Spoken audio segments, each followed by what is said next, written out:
ते आपस नेड़े नेड़े सजना सानू हरदम तेरियां लोड़ां। दुनिया दे विच सजना बाजो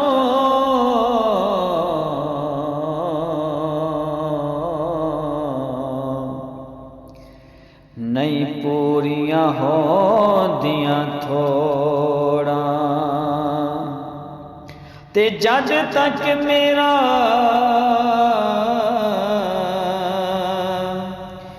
इश्क सलामत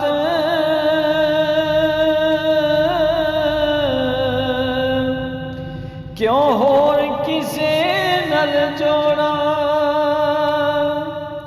आज़म इश्क दा काफर थीवा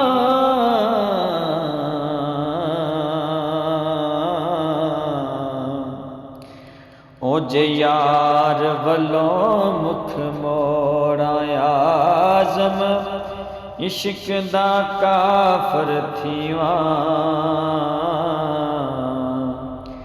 ओ जे यार वलों मुख मोड़ा।